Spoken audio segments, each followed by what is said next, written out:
네, 오늘 두 번째 시그널 픽도 전화로 한번 만나보겠습니다. 지금 지역에 계셔서 전화로 모셨는데요. 김민수 국민의힘 최고위원과 함께하겠습니다. 연결되어 계시죠? 네, 안녕하세요. 반갑습니다. 네, 반갑습니다. 지금 어디 계신 건가요? 지금 저희들 여기 지방 내려가는 중입니다. 아, 지금 이동하시는. 차 안입니다. 네, 아, 네, 그러시군요. 하나씩 좀 여쭤보겠습니다. 일단 뭐 당 상황도 이따 여쭤볼 텐데요. 먼저 한동훈 전 대표 얘기를 좀 해볼까 하는데, 네, 네, 예, 네. 지난주에 론스타 소송에서 우리 정부가 최종 승소하는 결과가 나오면서 한동훈 전 대표가 본인이 직접 이제 설명도 나와서 많이 하시고, 뭐 민주당 뭐 정부 여권에서도 한동훈 당시 장관 잘했다 뭐 이런 얘기가 나오던데, 정작 국민의힘에서는 한동훈이라는 이름 석자가 안 나오다 보니까 친한계 일각에서는 뭐 한동훈 전 대표가 볼드모트냐, 왜 네. 뭐 홍길동이냐, 뭐 아버지를 네. 아버지라 부르지 못하고 뭐 이런 얘기를 좀 해요.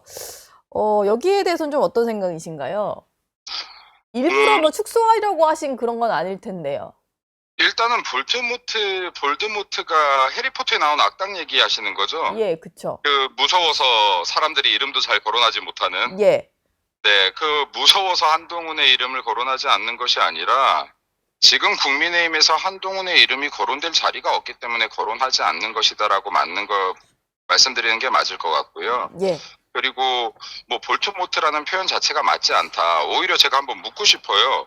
왜 이렇게 일부 레거시 매체나 채널A 같은 곳들이 이렇게까지 한동훈이라는 이름을 집착하면서 영웅 만들기에 나서는지 한번 묻고 싶다. 아, 저희는 집착까지는 하지 않았고 그냥 예. 그래서 지금 이게 굉장히 많이 나오던데 네. 론스타 같은 경우는 잘 아시겠지만 국가 간 국제 중재잖아요. 그쵸. 네, 그러면 메이슨 사건이나 신들러 사건에 해당 법무부 장관이나 검사가 누구였는지 혹시 기억하세요? 이거 완전 승소했던 건인데. 기억이 잘 나지 이게요. 않네요. 네. 네, 그러니까요. 이거 당연한 거예요. 이거 국가 배상이나 국제 중재나 투자 분쟁 같은 거는 특정 개인의 공로라고 보지 않고 국가 시스템이 진행하는 사건으로 보는 것이고 굳이 한 개인을 꺼내들 이유가 없으니까 이름이 언급되지 않는 것이다라고 보는 것이 맞다. 네. 그리고 지금 여기에서 이재명 정부가 뭐 뒤늦게 숟가락을 얹어서 자신들의 책임을 마치 공적인 양 가져가려고 했던 것은 굉장히 비양심적인 것인데 그렇다고 한동훈 전 장관이 그 공을 받으려고 하는 것도 코미디에 가까운 일이다라고 우리가 언급을 일부러 피하는 것이 아니라 할 이유가 없기 때문에 안 하는 것이다라고 보는 것이 맞을 것이라고 생각되고요. 그리고 또 이거를 설령 공적이 있다고 하더라도 우리 국민의힘 당원 상당수들은 지금 한동훈 전 장관에 대해서 보수를 괴멸시켰던 당정분리 프레임을 들고 나왔고 계엄 사태에서 스스로 위법을 인정해서 대통령을 탄핵으로까지 몰아넣었던 책임이 있는 사람이라고 분명하게 기억하고 있어요. 예. 그 원죄를 가지고 있는 사람이라고 생각하는데 그 부분을 제외하고 약간의 공적이 있다고 해서 그것을 언급할 이유조차도 없다라고 생각하는 것이 당원 대다수의 생각이라고 생각합니다. 네. 그 대장동 항소 포기와 관련해서 한동훈 전 대표가 뭐 조국 대표에게 뭐 토론을 제안했다가 뭐 일단 다 거절이 된 상태이고 조국 대표는 오히려 장동혁 국민의힘 대표와 난 토론하겠다라고 하면서 지금 두 분의 토론회가 좀 진행이 되고 있는 것 같아요. 네네. 이렇게 되면은 원내 2당과 3당 대표들 간에 이제 대장동 토론을 하게 되는 거고 네. 정작 이제 가장 핵심 인물이라고 할 수 있는 민주당 쪽 인사들은 빠지게 되는데 네. 이런 토론을 했을 때 뭐 국민의힘에겐 좀 득이 되는 게 있을까요?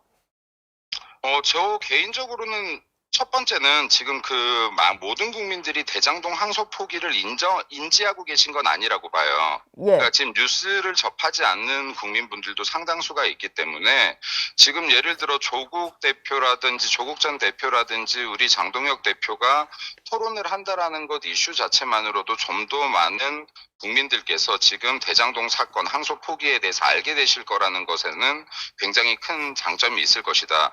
예를 들어서 지금 항소 포기 사건 같은 경우가 7,800억 범죄 수익을 어떻게 보면 합법화한 사건이라고 봐야 되잖아요. 예. 그리고 그 과정에서 이 범죄 수익의 합법화를 어떻게 보면 법무부가 지금 돈 세탁을 한 것이 아니냐, 정부가 자금 세탁 역할을 한 것이 아니냐라고 국민들께서 의심의 눈초리로 바라보고 있는 것인데 이러한 부분들에 대해서 국민들께 더 알릴 수 있다라고만 하면 이것은 지금 이재명 정부에 대한 이러한 비리 사건이라든지 여러 가지 잘못된 행태들에 대해서 좋은 계기가 될 것이다, 알릴 수 있는 이라고 생각합니다. 네. 그리고 뭐 이 부분에 대해서도 지금 왜 한동훈 대표가 토론자로서 적절치 않냐라는 얘기들을 많이 하는 것 같은데, 네. 지금 이런 중대한 사안을 누가 토론해야 된다고 보는지 전 또 묻고 싶어요. 이게 책임 있는 야당 대표가 해야 되는 것이 맞느냐, 아니면 야당의 책임 당원이 나서야지 맞느냐. 그리고 저는 사실은 개인적으로 조금 아쉬운 부분은 조국 전 대표도 사실 토론 상대로는 저 개인적으로는 적절치 않다라고 봐요. 네. 그러니까 이건 민주당의 정청래가 나와야지 가장 좋은 그림이다라고 보는데, 네. 정청래 대표야 뭐 토론 나올 자신 없을 거 아닙니까? 그러니까 지금 이제 뭐 조국이라도 설령 이 토론이 성사가 된다라고 하면은 국민들께 알리는 기회로서 장동혁 대표가 그리고 국민의힘이 충분히 활용할 수 있겠다라고 판단하고 있는 것이고, 이왕이면은 아직 늦지 않았으니까 정청래 대표도 자신이 있다면 참전했으면 좋겠다라는 말씀드립니다. 예. 네. 지난주부터 이제 국민의힘이 전국을 돌고 계시고 오늘도 지금 내려가고 계시는 중인데, 장동혁 대표 메시지를 보면은 지지층 결집이 좀 핵심이다, 이렇게 보시는 것 같아요. 모든 네네. 우파가 다 함께 연대해야 된다, 이런 메시지를 내시는데, 최근에 보면은 오세훈 서울시장이라든지 박형준 부산시장 이런 분들이 중도를 좀 챙겨야 된다라고 하면서 이런 메시지에 약간의 우려를 표하고 계시거든요.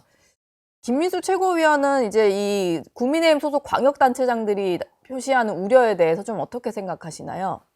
저는 지금 그 광역단체장님들께서 우려를 표시한 거에 우려를 좀 표하고 싶어요. 예. 그러니까 지금 이 중도라는 것에 대한 명확한 인식을 가지고 있는지를 좀 묻고 싶은 것인데, 지금 장동혁 대표나 지도부가 하고 있는 행보 역시도 외연 확장을 위한 행보라고 보셔야 됩니다. 예를 들어서 외연 확장의 방법이 두 가지가 있다라고 생각하는데, 그 중에 하나는 지금 정부 여당이 얼마나 잘못되었는지를 국민들께 알리는 것도 마찬가지로 외연 확장의 하나이다라고 생각되거든요. 네. 근데 지금 아까도 말씀드렸지만 많은 국민들께서 지금 이재명 정부가 한미 정상회담도 잘한 줄 알고요. 그리고 지금 관세 협상도 잘한 줄 알고요. 그리고 지금 이렇게 사법 파괴라든지 법치의 파괴를 하고 있는지도 모르는 국민들이 너무나 많으시다. 그러면 지금 이걸 우리 지도부가 전국을 돌면서 이런 것들을 제대로 알렸을 때, 이건 역시도 민주당으로부터 국민들이 등 돌리게 함으로써 외연을 확장할 수 있는 하나의 방법이 되는 것이고, 그리고 지금 우리 내부를 더 단단하게 해야지 이길 수 있는 것이다. 민주당 보세요. 얼마나 지금 민주당의 당원들을 중심으로 똘똘 수십 년 동안 뭉쳐오는지. 네. 근데 지금 민주당에는 어떠한 누구도 왜 이렇게 당원 중심으로 중도 확장을 안 하냐는 얘기 아무도 하지 않잖아요.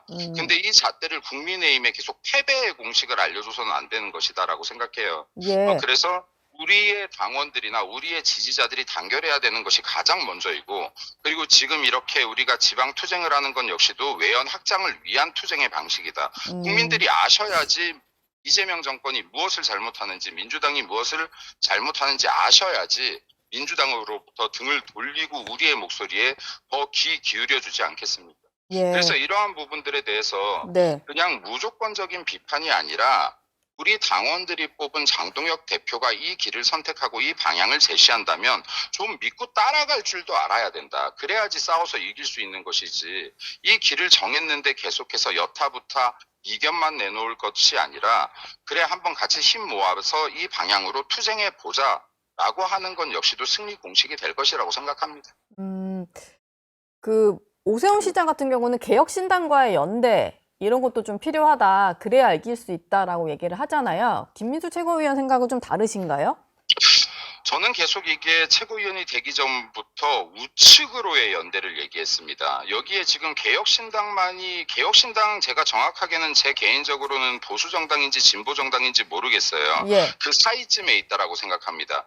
근데 지금 보수정당들도 우측으로 많이 존재해 있습니다. 여기에 대해서도 마찬가지로 좌파들의 프레임에 의해서 마치 국민의힘의 우측에 있는 정당들 같은 경우는 극우정당처럼 계속 표현이 되는데, 지금 민주당이야말로 예전에 통진당의 후예들까지도 지금 통합하고 있는 거 아닌가요? 여기 정의당, 진보당 뭐 다 통합하고 있는 거잖아요. 근데 왜 계속해서 국민의힘은 우측으로의 통합에 대해서는 부정적인 뉘앙스를 근데 제가 얘기하고 말씀을 끊어서 죄송합니다만 네네. 우측은 이미 결집이 되어 있는 것 같은데 왜 계속 더 우측으로 가시나요? 결집이 아니요, 되어 있는 아니요. 상태면 아직 중간으로 오셔야 다 되는 거 아니에요? 아직 다 결집이 안 됐죠. 여기에 계속 결집만 하려고 하면 다들 반대하고 비판하고 하잖아요. 근데 예. 여기 이준석 대표 같은 경우는 뭐 이준석의 그 개혁신당 같은 경우는 제가 볼 때는 제 개인적인 생각입니다만 이건 당내에 이견이 좀 많은 것 같아요. 네. 근데 제 개인적으로 봤었을 때는 뭐 득보다 실이 더 많을 수 있다라고 봐요. 그러니까 이준석 대표 역시도 당내에 많은 분쟁을 가지고 왔던 사람이기 때문에 여기서 당의 화합을 대래 해칠 가능성도 있고 그리고 거기에 보수의 표만 있다고 생각하지 않습니다. 여기 좌파 진영들의 표도 상당히 있기 때문에 실효가 얼마나 있을지 모르겠다라고 생각됩니다. 마지막 질문을 좀 드리겠습니다. 네네. 이게 확정된 것 같진 않고 장동혁 대표도 제대로 보고받으신 것 같진 않은데요. 네네. 지방선거를 앞두고 경선 룰을 지금은 당원 투표 50에 국민 여론조사 50으로 이제 절반씩인데 네네네. 당원 투표를 70%로 올리는 방안 이게 좀 나온 것 같아요. 네네. 이게 아직 뭔가 확정은 안 된 것 같아요. 뭔가 근데 이런 방향으로 좀 확정이 될 가능성이 있는 건가요? 저는 지금 이게 최고위원, 그러니까 선거 전부터 당 후보 선출은 당원 100%가 맞다고 저는 주장을 했었었는데요. 예. 그러니까 70%로 확정된다면 이 부분 여전히 좀 아쉬운 부분이 있다. 그러니까 지금 왜 우리 당의 대표를 뽑는데 민주당이 개입할 여지를 만들어야 되는가. 실제로 여기에 그 여론조사를 하게 되면은 민주당 당원들도 굉장히 많이 들어와서 투표를 하고 있는 것으로 알고 있는데 네. 이게 우리의 당심 비율을 저는 개인적으로 더 높아져야지 맞다라고 봅니다. 그리고 점진적으로는 당원의 권리를 완전히 회복하고 그 위에서 보수의 가치 위에서 실력과 실용을 쌓는 정당으로 발전해야지 맞다라고 생각합니다. 알겠습니다. 이 부분의 네네. 논의 과정을 한번 지켜보도록 하겠습니다. 네, 감사합니다. 지금까지- 즐거운 하루 되세요. 네, 지금까지 김민수 국민의힘 최고위원과 함께했습니다. 저희 영상 많이 시청해 주시고요. 좋아요, 구독, 댓글, 알림 설정 꼭 부탁드리겠습니다.